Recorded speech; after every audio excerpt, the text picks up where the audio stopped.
Travel blogger থেকে কেন জানি আমি ধীরে ধীরে ফুড ব্লগারে স্থানান্তরিত হইতেছি। এই কথাটা বলতে আমার পুরো 20 বারের উপরে রিটেক নেওয়া লাগছে।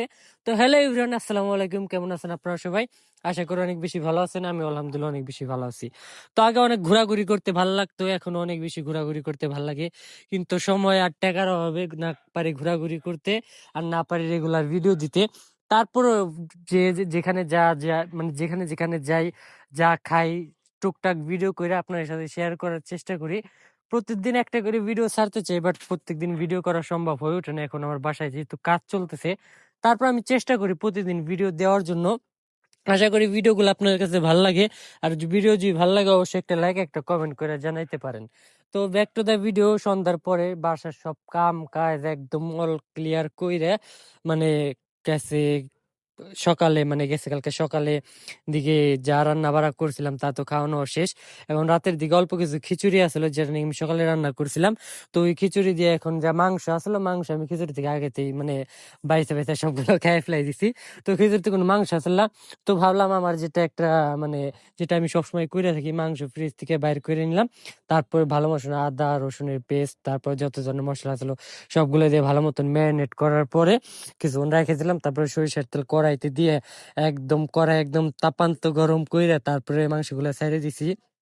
আর মাংসগুলো ছাড়ার পর ভালো মতন ভাইজা উঠে নিয়েছিলাম। উঠে নেওয়ার পরে মানে খাওয়া দাওয়া শুরু করছি। এটা আপনারা ভিডিওর আগে দেখতে পারবেন।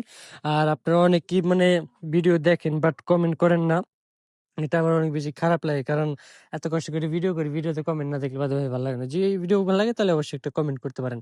তো এখানে আমি এই যে খিচুড়িগুলো আসলে সকালের খিচুড়িগুলো প্লেটে বাইরে নিছি। এখানে আমি সবসময় মানে যখনই মুরগি আনি না কেন আমি রানটা আলাদা এইভাবে করে রেখে দিই। তো রানটা রেখে নিলাম। আর আমি মানে যখন জলপুর সময় আসলে তখন জলপুর আচার বানাই রাখছিলাম, যে আচারটা নাকি আমার সবচেয়ে বেশি ফেভারিট।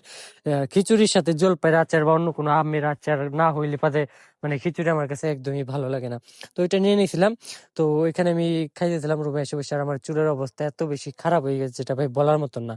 মানে আজকে 1 সপ্তাহের উপর হয়ে গেল যে আমি চুলে কোনো তেল বা কোনো ব্যবহার করি না, মানে শ্যাম্পু ব্যবহার করতেছি না। তো তার জন্য চুলের অবস্থা অনেক বেশি বাজে হয়ে গেছে। তো এটার দিকে ইগনোর করে মানে খিচুড়িটা অনেক বেশি মজা হয়েছিল। আর মাংস ভাজা তো এটা তো বলার মতো না, কারণ আমি সবসময় বাইরে খাই। তো এটা তো সবসময় আমার কাছে মানে মাশাআল্লাহ অনেক বেশি ভালো লাগে। তো আজকের ভিডিও এই পর্যন্ত। ভিডিওটা যদি ভালো লাগে তো অবশ্যই একটা লাইক একটা কমেন্ট করে জানাইতে পারেন। আর খানা খাওয়ার শেষে মানে খিচুড়ি হোক বা বিরিয়ানি হোক, এসব খাবার একটু ঠান্ডা না খাইলে পাতে তো আর ভালো লাগে না। তো দোকান থেকে নিয়ে আসছিলাম। তো আজকের ভিডিও বন্ধু সবাই ভালো থাকেন, ভালো রাখেন। আপনার চারপাশ অন্য কোনো ক্লিপ আসলো না দেখে তো লাস্টে ক্লিপ অ্যাড করে দিছি। সবাই ভালো থাকেন। আল্লাহ হাফেজ, বাই বাই।